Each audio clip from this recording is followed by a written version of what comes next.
waktu dia bilang sekarang Pak, itu saya, mama saya, papa saya dengar semua. Ada cewek teriak.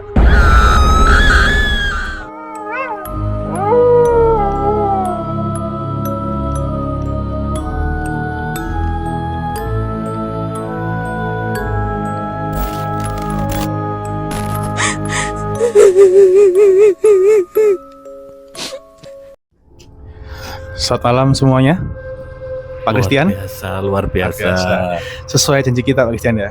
Kita kalau ada waktu kita pasti mau datang lagi. Kita untuk berbincang-bincang mengenai pengalaman kita Pak. Ya. Jadi kita mulai dari kita dulu Pak ya. Oke. Nanti kalau rame kita undang nih guys. Teman-teman yang di luar, narasumber yang punya cerita juga, nih kita undang ya. Jadi ini saya Pak cerita Pak ya. Iya. Karena kalau kan kita saya sempat cerita tentang sosok pembawa bencana Pak. Itu yang kemarin saya cerita Pak, yang kemarin saya cerita Pak ya, ngeri itu ya kemarin ya. Wah. Yang ini sebenarnya juga bagian dari kisah itu juga Pak. Jadi ini salah satu bagian yang kapan tadi memang nggak saya ceritakan, saya simpan buat hari ini Pak. Oke. Gitu. Berarti masih kalau ada kelanjutannya nih Pak. Wah panjang Pak. Wah ini lebih ngeri Pak ini. Panjang Pak.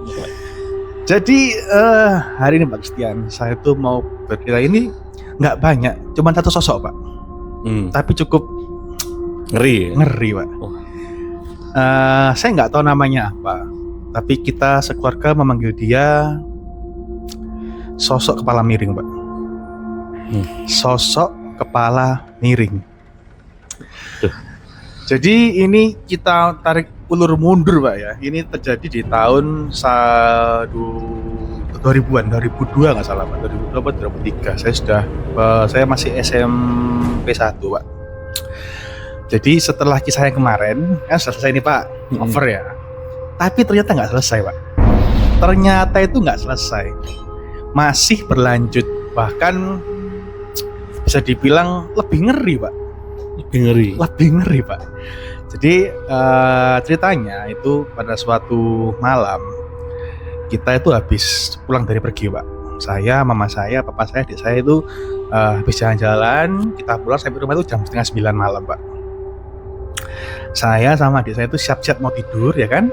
Mau ya masih kecil Pak. Udah pulang pergi, kita sikat gigi, bersih-bersih, cuci muka, kita siap-siap untuk tidur. Nah di saat itu saya ini melihat mama saya ini tiba-tiba keluar kamar, dia ke dapur Pak. Karena waktu itu posisi kamar itu sebelahan Pak. Ini kamar saya, ini kamar mama saya. Dan wastafel di depan. Jadi saya sikat gigi itu kan kelihatan. Mama saya itu keluar dari kamar menuju ke dapur Pak. Saya tanya, loh mau ngapain mah?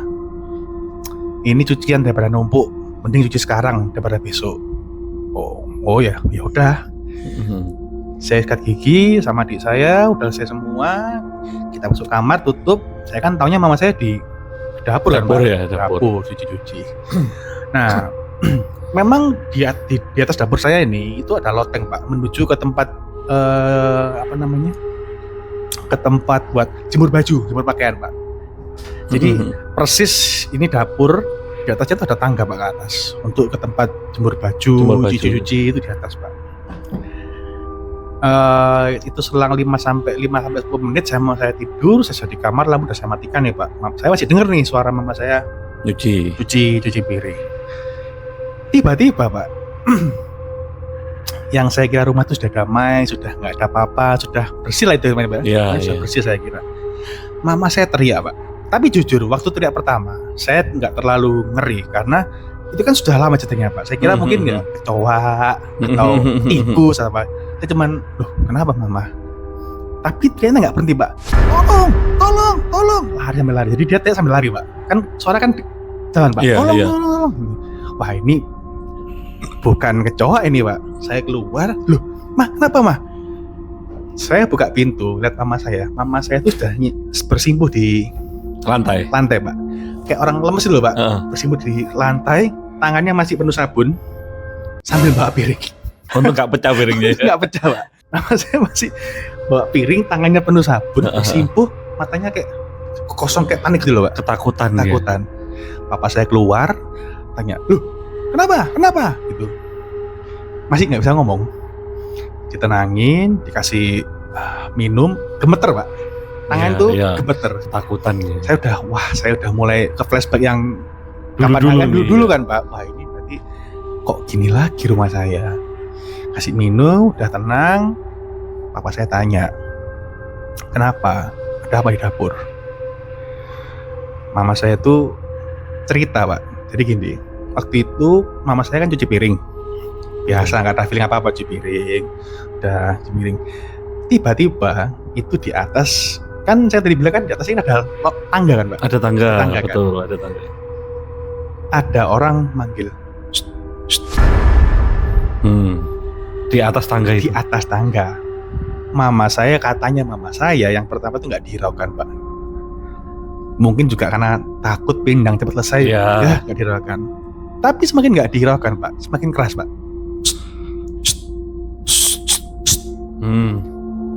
Godain itu. Mama saya masih nggak reken pak. Sampai terakhir dia masih sambil kayak ngelempar kerikil pak, kondang ke bawah. Mama saya pak takut lihat ke atas. Tahu pak yang dilihat pak?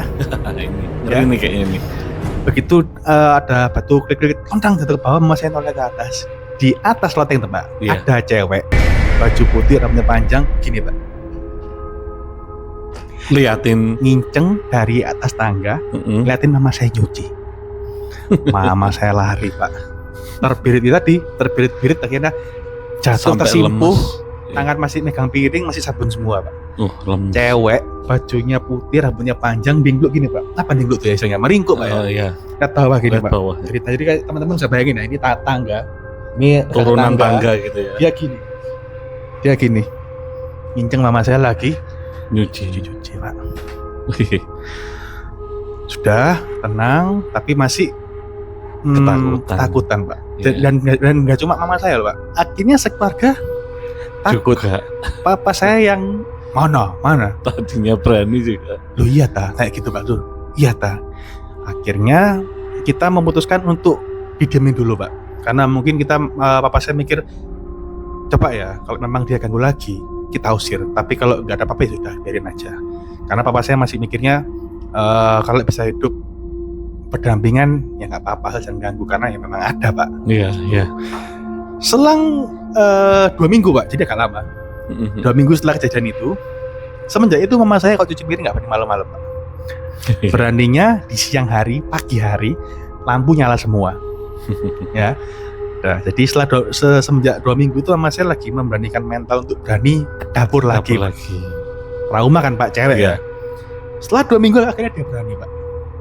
Nah kita juga walaupun masih terngiang, kita cuman berharap supaya nggak ketemu lagi lah pak. Iya. Mama saya ke dapur lagi. Saya masih ingat betul itu jam 5:30 pagi pada saat saya mau berangkat sekolah pak. Jadi saya bangun tidur, saya mau ke sekolah karena saat itu saya jam 6 udah berangkat sekolah pak, jemput. Mama saya 5:30 cuci piring. Saya ke dapur mau minum air pak di dapur. Mama saya lagi posisinya cuci piring. Ya kita udah kayak orang nggak ada apa-apa pak. Saya datang, saya ngambil gelas, saya minum air, mama saya cuci sambil tanya, kamu udah sarapan? Sudah, gitu ya udah. Saat saya minum pak, yang pertama nih pak, Iya. itu ada barang jatuh di loteng pak. Kelontang. Udah lari pak, lari. Mama saya lari pak, lari. Tapi nggak sepanik 8 hari. Jadi kita lari, kita diem. Apa itu mah? Diem. Gini ya, saya manggil papa saya pak. Pak. Tadi ada suara di lantai 2 pak. Pada saat kita cuci ada suara kondang jatuh di lantai 2. Cekin bawa. Kita nggak berani pak, saya masih kecil pak ya kan. Iya. Papa saya naik nih pak dengan PD-nya, walaupun juga sedikit takut bener pak. Iya. PD. Naik loteng, diinceng. Nggak ada apa-apa. Yakin tak apa? Nggak ada apa-apa. Sini kamu berjalan sini, nggak ada apa-apa kok. Kayak gimana? Jadi kayak masih denial pak, masih. Oh, memang nggak ada, kayak kalau jatuh kan kelihatan pak, ada barang jatuh, apa kan ya. kelihatan. Ini sama sekali nggak ada. Tapi bunyi kelontang gitu ya. Kebetulan nggak ada jejaknya, jadi papa saya kan nggak ada kok, kamu salah dengar mungkin, ya kan? Iya. Waktu bapak saya bilang salah dengar mungkin, pas kan saya mau turun pak, dia balik badan nih. Waktu saya jadi posisinya saya ini di bawah tangga sama mas saya. Ngelihat papa saya itu di atas, Pak. Di ujung tangga atas. Sambil noleh ke papa saya, papa saya itu membelakangi kita. Kita sambil mana nggak ada nih. Ya kan terbalik badan nih, Pak, mau turun. Waktu dia putar balik badan mau turun langkah kaki pertama, papa saya langsung gini, Pak. Langsung turun ke bawah, lari ke bawah. Sambil berkata-kata kasar. Saya nggak mungkin ngasih contoh, Pak, ya. Lari turun ke bawah. Kaget, Pak. Oh, turun sambil lihat belakang. Loh, kenapa, Pak?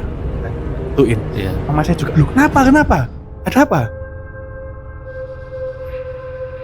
Ada cewek. Jadi posisinya, Pak, di ujung tangga itu ada belakang kiri sedikit. Itu gudang, Pak, tempat nyimpen akuarium, barang-barangnya nggak terpakai juga, ada gudang, Pak. Jadi waktu papa saya waktu mau putar balik badan, itu di samping mata yang apa namanya, ekor mata gitu ya, ekor mata ya sebelah kanan itu kelihatan gitu itu ya, itu ada cewek, Pak, cewek nginceng gini, Pak. Ngeri. Jadi setelah itu baru kita ngerti ternyata ini sosok yang sama. Sukaannya tuh ngintip dengan kepala miring gini, Pak. Yang pertama ngintip di tangga, yang kedua ngintip di atas. Setelah itu papa saya udah ini udah nggak bener, Pak. Udah nggak bener. Kebetulan kami kan Kristen, Pak. Iya. Kita panggil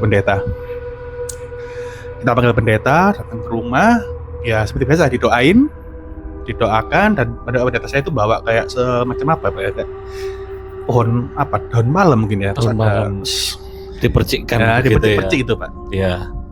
Dipercik di tempat yang itu didoakan. Lucunya pada saat pendeta saya mendoakan, Pak, dan tepatnya tuh di gudang atas tempat papa saya kelihatan yang tadi ya? Kan di pusatnya tuh, Pak. Jadi pendeta saya itu waktu naik tangga itu sudah tiba-tiba itu berdiri di tengah-tengah, Pak, sambil bilang, tapi dia cuman berhenti bilang, jangan ikut naik. Kan sebenarnya kita juga pingin kan, Pak, pingin gitu ya. Jadi posisinya itu dia naik, kita ngikutin dulu, Pak, karena kan dia keliling mana kita ngikutin. Pada selama dia di kamar, di teras, di mana, dia nggak pernah bilang gitu. Waktu dia mau naik tangga, kita mau ikut naik tangga, dia berhenti bilang, sudah nggak usah ikut, nunggu di bawah aja. Wah, seru ini, Pak. Kita nunggu di bawah, dia naik tangga nih, Pak. Dia naik tangga. Bisa dibilang gimana ya? Nanti dipikir orang saya bohong nih, Pak. dipikir nanti saya nggak mungkin, ya kan? Jadi saya ngeliat pendeta saya itu Kristen, Pak, pendeta ya. Saya lihat pendeta saya itu megang daun malam itu, Pak, kan gini nih. Ya kan posisinya miring gini. Jadi kan saya di situ di bawah tangga. Iya, ngeliat dari bawah. Dia gini, Pak. Dia ngelempar 1, 2, yang ketiga, Pak. Waktu dia lempar yang ketiga, itu tangannya kayak ditampel ini, Pak. Mental ke belakang. Jadi satu kan sambil baca doa, sambil gini kan, Pak. 1, 2, mental ini tangannya mental belakang, Pak. Dan dia juga agak mundur gitu. Langsung dia ininya ditaruh bawah, dia maju, dia baca doa secara Kristen, Mas, pasti, Pak. Dalam nama Bapa Tuhan Yesus gini, dia maju. Saya usir kamu sekarang. Waktu dia bilang sekarang, Pak, itu saya, mama saya, papa saya dengar semua. Ada cewek teriak. Lalu dia bilang, saya usir sekarang. Itu ada suara cewek teriak, Pak. Kayak teriak sakit gitu loh, Pak. Yeah. Dan itu semua dengar, nggak cuma saya. Saya, papa saya, mama saya, akhirnya dengar semua. Puji Tuhan, setelah itu sudah nggak ada lagi, Pak. Jadi kisah saya cukup sampai sini, Pak. Selesai. Semenjak itu sampai sekarang rumah saya aman, Pak. Ya. Aman. Untuk kita keluarga aman, Pak. Tapi nanti next ada teman mama saya yang mengalami di rumah saya, Pak. Nanti aja lah. Itu cukup. Yang hari ini cukup sampai sini, Pak, ya. Iya. Karena jujur memang saya dan keluarga udah nggak pernah merasakan. Tapi orang lain, Pak, masih kena efeknya. Mungkin karena dikira orang baru mungkin, Pak, ya. Kalau kita keluarga udah aman, Pak. Udah nggak pernah ada apa-apain lagi. Gitu sih. Jadi cukup sampai sini saya, Pak. Gantian habis gini Bapak yang saya interview nih, Pak. Ya, karena masih banyak pasti ini gitu. Gitu, guys. Jadi nanti kalau kita ada waktu lagi, kita akan bincang-bincang lagi masalah bisnis dengan Pak Christian. Lewat di Ojo wani-wani, Lek wani, ojo wedi-wedi. I'll see you in the next content. Bye bye.